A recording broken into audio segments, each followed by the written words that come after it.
하나님의 오늘 우리에게 주신 말씀은 스가랴서 4장 1절에서 14절까지의 말씀입니다. 스가랴서 4장 1절에서 14절까지의 말씀을 제가 봉독해 올리겠습니다. 내게 말하던 천사가 다시 와서 나를 깨우니 마치 자는 사람이 잠에서 깨어난 것 같더라. 그가 내게 묻되 내가 무엇을 보느냐? 내가 대답하되 내가 보니 순금 등잔대가 있는데 그 위에는 기름 그릇이 있고 또 그 기름 그릇 위에 7 등잔이 있으며 그 기름 그릇 위에 있는 등잔을 위해서 7 관이 있고 그 등잔대 곁에 2 감람나무가 있는데 하나는 그 기름 그릇 오른쪽에 있고 하나는 그 왼쪽에 있나이다 하고 내게 말하는 천사에게 물어 이르되 내 주여 이것들이 무엇이니까 하니 내게 말하는 천사가 대답하여 이르되 내가 이것들이 무엇인지 알지 못하느냐 하므로 내가 대답하되 내 주여 내가 알지 못하나이다 하니 그가 내게 대답하여 이르되 여호와께서 스룹바벨에게 하신 말씀이 이러하니라. 만군의 여호와께서 말씀하시되 이는 힘으로 되지 아니하며 능력으로 되지 아니하고 오직 나의 영으로 되느니라. 큰 산아 내가 무엇이냐? 내가 스룹바벨 앞에서 평지가 되리라. 그가 머릿돌을 내놓을 때에 무리가 외치기를 은총이 그에게 있을지어다 하리라 하셨고 여호와의 말씀이 또 내게 임하여 이르시되 스룹바벨의 손이 이 성전의 기초를 놓았은즉 그의 손이 또한 그 일을 마치리라 하셨나니 만군의 여호와께서 나를 너희에게 보내신 줄을 내가 알리라 하셨느니라. 작은 일의 날이라고 멸시하는 자가 누구냐? 사람들이 스룹바벨의 손에 다림줄이 있음을 보고 기뻐하리라. 이 7은 온 세상에 두루 다니는 여호와의 눈이라 하니라. 내가 그에게 물어 이르되 등잔대 좌우에 2 감람나무는 무슨 뜻이니까 하고 다시 그에게 물어 이르되 기름을 흐르는 2 금관 옆에 있는 이 감람나무 2 가지는 무슨 뜻이니까 하니 그가 내게 대답하여 이르되 내가 이것이 무엇인지 알지 못하느냐 하는지라. 내가 대답하되 내 주여 알지 못하나이다 하니 이르되 이는 기름 부음 받은 자 2이니 온 세상에 주 앞에 서 있는 자니라 하더라. 아멘. 저는 오늘 이 시간에 하나님의 영으로 이루시는 일, 하나님의 영으로 이루시는 일이라는 제목을 가지고 오늘 말씀을 나누도록 하겠습니다. 오늘 말씀은 스가랴 4장 말씀으로 이제 5번째 환상의 내용입니다. 스가랴 선지자가 본 5번째 환상은요, 순금 등잔대와 그 옆에 2 감람나무였습니다. 이 등잔대와 7 등잔, 이것은 단순한 성소의 기구를 의미하는 것이 아니고 앞으로 재건될 성전을 미리 보여주는 것입니다. 또한 장차 오실 메시아에 의해서 세워지는 이 교회가 어떠한 사명을 감당하게 되는지 그 빛 대신 사명과 사역을 보여주는 것입니다. 그리고 궁극적으로는 이 종말에 완성될 새 예루살렘을 의미하는 것이죠. 그런 의미에서 이 5번째 환상도 다른 환상들과 마찬가지로 성전 재건을 앞두고 있는 이 백성들이 많은 장애와 또 난간에 부딪혀서 낙심해 있는데 그 백성들을 위로하고 격려하는 그런 내용의 환상이 되겠습니다. 먼저 1절에서 3절 내용을 보면은 스가랴가 5번째 환상을 보게 되는 그 상황에 대해서 나타나고 있는데요. 먼저 보니까 천사가 다시 나타나서 자는 사람을 깨우듯 이 스가랴를 깨웠다라고 되어 있습니다. 이것은 스가랴가 실제로 잠을 잤다라고 하는 것이 아니라 또 영적인 무감각에서 다시 깨어나도록 하였다라고 하는 내용입니다. 하나님께서는 이 스가랴를 다시 깨워서 이 새로운 환상에 주목하게 하시는 것입니다. 오늘날도 여러분, 하나님은요, 우리가 사명에 무감각해져 있고 또 현실의 어떤 어려움으로 짓눌러 있을 때에 우리를 깨우십니다. 이번에는 스가랴가 묻기 전에요, 천사가 먼저 질문을 시작합니다. 내가 무엇을 보느냐라고 질문해요. 그러자 순금으로 된 등잔대를 보았고 그 위에 기름 그릇이 있는 것, 그리고 그 위에 7 등잔과 7 간이 있다는 것을 보았다고 했습니다. 그리고 그 등잔대 옆에 왼쪽 오른쪽에 각각 감람나무가 있다고 이야기했습니다. 이것은 앞서 말했듯이 단순한 성전 기물이 아닙니다. 하나님의 은혜가 끊임없이 흘러가고 있다고 하는 영적 구조를 보여주는 것입니다. 먼저 이 순금 등잔대는요, 예수 그리스도를 의미하는 것이고 상징하는 것이고, 이 등잔은 이스라엘을 의미합니다. 훗날에 우리 교회를 의미하는 것이죠. 그리고 기름 그릇은 성령을 상징합니다.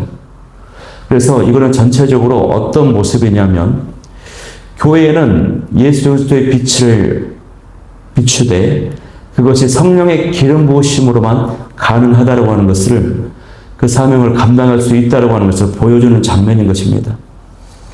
교회의 사명은요, 인간적인 전략이나 프로그램으로 되는 것이 아니라 성령의 기름 부으심에 달려 있습니다. 우리가 해야 될 것은 그러니까 이 빛을 만들려고 우리의 생각과 전략을, 프로그램을 만들어서 쥐어짜서 되는 것이 아니고 성령의 능력, 기름 부으심, 그 통로를 막지 않는 데 있다고 하는 것입니다. 그러므로 우리가 집중해야 될 것은 성령의 능력과 기름 부으심을 막는 그 통로를 막지 않도록 하는 데 있어요. 우리 각자의 삶도 마찬가지입니다. 우리가 그런 성령의 기름 부으심과 예수님의 영이 흘러 넘치게 될 때에 커진 등불이 다시 힘차게 활활 타오르게 될 줄 믿습니다. 그런데 이 등잔대 옆에 2 감람나무가 있습니다. 감람나무는요, 등잔대 오른쪽과 왼쪽에 각각 있습니다. 그래서 그 위치에서 기름을 지속적으로 공급해주는 역할을 하는 것입니다. 이것은 하나님께서 친히 사역의 근원을 공급하신다고 하는 뜻입니다. 그리고 이것은 이스라엘의 제사장과 통치자 직분을 상징하는 것입니다. 그러니까 당시에 이스라엘의 제사장이었던 수룹바벨과 총독이었던 수룹바벨과 대제사장이었던 여호수아를 가리키는 것입니다. 수룹바벨과 여호수아를 의미하는 것이에요.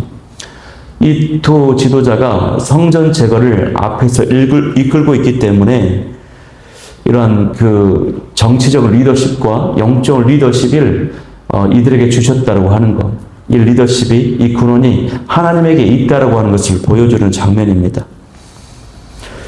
그러나 이 또 감람나무는요, 끊임없이 빛을 비추는 기름의 근원이라고 하는 점에서 또 성령을 가리키기도 하고요, 또 이 왕과 제사장의 직분을 동시에 지니신 예수 그리스도를 상징하기도 합니다.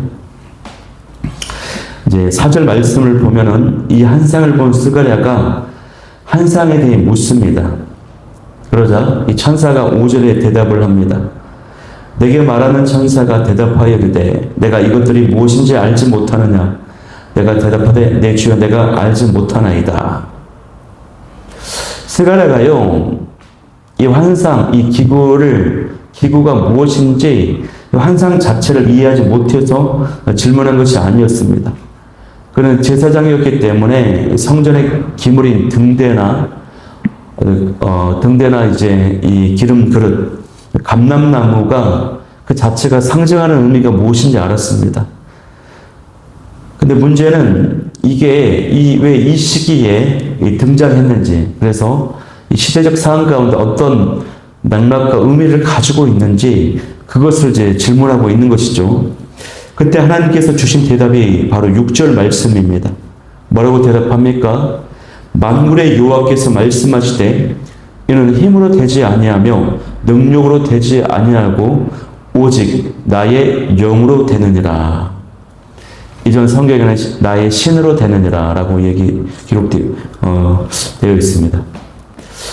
근데 이 6절 말씀이요, 굉장히 중요한 구절입니다. 이 말씀은 오늘 읽었던 4장 전체의 핵심 구절임과 동시에 이 스가랴서 전체의 중심 주제라고 할 수 있어요. 이 스가랴서 말씀을 이해하는 열쇠가 되기도 합니다. 무엇보다 오늘날에도 동일하게 우리가 붙잡고 나아가야 되는 변함없는 실천적인 진리의 말씀인 것입니다. 이 말씀처럼요, 하나님의 일이라고 하는 것은 인간의 지혜나 물질이나 어떤 인맥으로 되는 것이 아니고요, 되는 것이 아니라는 것입니다. 하나님의 영으로 된다고 하는 것입니다. 우리는 이 6절 말씀에서 어떤 구절에 주목해야 되냐면 힘으로 되지 않는다 이 말에 주목해야 됩니다. 인간의 지혜와 능력으로 결코 하나님의 일을 이룰 수 없어요. 세상의 일은 이룰 수 있을지언정 하나님의 일은, 하나님의 사역은 인간의 지혜와 능력으로 되지 않습니다. 물론 우리가 하나님의 일을 위해서 최선으로 노력하고 또 자신의 어떤 재능이나 은사나 어떤 노력하고 개발을 해야 됩니다. 그러나 자신의 그런 힘과 능력을 의지해서는 안 된다고 하는 것이죠. 그것을 이루는 것이 하나님의 능력에 달려있기 때문에 그렇습니다. 우리가 그것을 최선을 다하고 자기 개발하고 노력하는 것과 또 그것을 의지하는 것은 굉장히 다른 일인 것입니다. 감람나무로서 이 기름이 지속적으로 공급될 때만이 등잔대의 불빛이 꺼지지 않고 빛날 수 있는 것처럼요, 우리가 항상 기도하며 성령의 인도하심을 따라서 그 기름 부심이 임하도록 해야 될 줄 믿습니다. 그럴 때 고난과 장애, 어떤 장애물에도 불구하고 우리가 포기하지 않고 하나님의 일을 감당하고 승리할 수 있는 줄 믿습니다. 특별히 이 말씀은, 이 6절의 말씀은 누구에게 주어졌냐면 당시 성전 재건을 앞장서서 일으키고 있는 이 수룹바벨에게 주어졌습니다. 성전 재건의 지도자로서 그에게 주는 이 격려와 격면의 권면의 말씀인 것입니다. 성전 재건의 지도자 수룹바벨은요, 많은 방해와 두려움을 겪었습니다. 그런데 하나님은 그에게 계속 말씀하고 있는 것이에요. 큰 산아, 내가 무엇이냐? 내가 수룹바벨 앞에서 평지가 되리라 이렇게 말씀하고 있습니다. 큰 산이 뭡니까? 이 성전 재건을 방해하는 장애물, 공격자들, 난간을 의미하는 것입니다. 이어서요, 수룹바벨에게 주어진 말씀이 그가 머릿돌을 내놓을 때에 무리가 외치기를 은총이 그에게 있을지어다 라고 그렇게 말씀을 하고 있다는 것입니다. 머릿돌을 놓는다라고 하는 것은 이 성전 재건이 완성된다라고 하는 약속입니다. 성전 재건이 완공되리라 하고 있는 약속의 말씀을 지금 주시고 있어요. 그래서 비록 어떤 어려움이나 장애물이 있을지라도 그 사역이, 그 역사가 반드시 이루어진다, 완성된다라고 하는 사실을 확증적으로 말해주는 약속의 말씀인 것입니다. 우리의 삶에도 거대한 산처럼 보이는 문제가 있습니다. 난간이 있고 장애물이 있습니다. 그러나 하나님의 영이 임하면 그 산은 평지가 됩니다. 내게 능력 주시는 자 안에서 내가 모든 것을 할 수 있느니라 라고 말씀하고 있지 않습니까? 하나님께서 이루시는 그 일을 내 힘으로 막지 말고요, 믿음으로 맡기는 저와 여러분이 될 수 있기를 소망합니다. 계속해서 말씀을 보면은 이 성전 완공에 대한 약속이 거듭 강조되고 있는데요. 그 내용이 이제 8절에서 10절까지 말씀입니다. 이 8절에서 10절의 말씀을 보면은 하나님은 이 수룹바벨의 손으로 성전의 기초가 놓였고 그 손으로 마치게 될 것이라고 약속하십니다. 그 일은 결국 주전 516년에 성취가 됩니다. 그런데 사람들이요, 이 재건된 지어진 새 성전을 보면서 이렇게 말을 하는 것입니다. 이전보다 너무 초라하지 않다라고 말을 해요. 재건을 하고 나서 보니 이건 너무 작은 일이었다라고 멸시하는 사람들이 있었습니다. 그때 하나님께서 말씀하십니다. 작은 일의 날이라고 멸시하는 자가 누구냐? 사람들이 수룹바벨의 손에 다림줄이 있음을 보고 기뻐하리라. 여러분, 하나님은요, 외적인 크기보다 그 일에 담긴 본질, 그리고 그 일을 위한 순종과 진정성을 보시는 것입니다. 성전의 크기가 아니라 그 중심에 있는 믿음과 헌신을 보고 기뻐하신다고 하는 거예요. 사람들은 이전의 성전, 솔로몬 성전의 장엄함과 그 크기, 그 화려함, 아름다움, 그것을 생각하면서 비교하면서 지금 이 재건된 성전이, 이 스룹바벨 성전이 너무 초라한 성전이다라고 낙심했습니다. 그러나 그들의 이 낙심은요, 잘못된 것이었어요. 성전의 가치는 그것이 얼마나 크고 화려한가 하는 데 있지 않고요, 하나님께서 어떻게 인정하시고 여기시는지 그것에 달려 있습니다. 스가랴는 성전 재건은 하나님께서 기뻐하시는 일이라고 하는 것을 다시 한번 강조합니다. 지적해 줍니다. 많은 사람들이 성전 재건의 그 의미를 제대로 이해하지 못했다고 하는 것입니다. 그들은 그것을 작은 일로 여겼습니다. 그래서 멸시했어요. 그러나 이러한 부정적인 생각이, 이러한 태도가, 의식이 깨어져야 된다고 하는 것입니다. 그 일이 온 세상에 두루 행하시는 여호와께서 이루시는 일이기 때문에 그래요. 그리고 그것이 여호와께서 이루시는 일이었다고 하는 것, 그것을 백성들이 깨닫게 될 것이라고 말씀합니다. 그 일이 이루어지는 그날에는 백성들의 그런 부정적인 생각이 바뀌고 작은 일의 날은 기뻐하는 날, 기쁨의 날이 될 것이라고 말씀하고 있습니다. 여러분, 세상은요, 규모를 말합니다.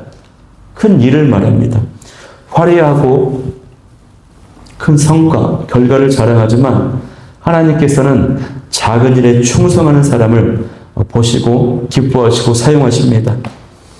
마찬가지로 우리 교회도 작을지라도 우리가 한 영혼을 사랑하고 말씀을 붙잡고 그렇게 인도함 받고 나아가는 그 마음을 하나님은 정말로 귀하게 보시는 것입니다. 하나님께서 그 작은 일로 내 나라를 세우신다라고 말씀하셨습니다. 지금 그 작은 일에 충성하며 칭찬받고 또 작고 일상적인 것에 최선을 감당함으로써 그 가운데 하나님의 영광이 나타나고 기뻐하는 저 여러분이 될 수 있기를 소망합니다. 본문의 마지막 부분인데요, 이제 11절에서 14절 말씀을 보면은 스가랴가 다시 묻습니다. 이 두 감람나무는 무엇입니까? 라고 물어요. 그때 천사가 대답합니다. 이는 기름 발려온 자들이다. 그리고 세상의 주 앞에 모셔 선 자니라 라고 말씀하고 있습니다. 이 두 감람나무, 앞서 말했듯이 이들은 하나님께 기름 부음을 받아서 하나님의 역사, 이를 감당하는 자들, 바로 총독 스룹바벨과 대제사장 여호수아, 이 두 인물을 의미합니다.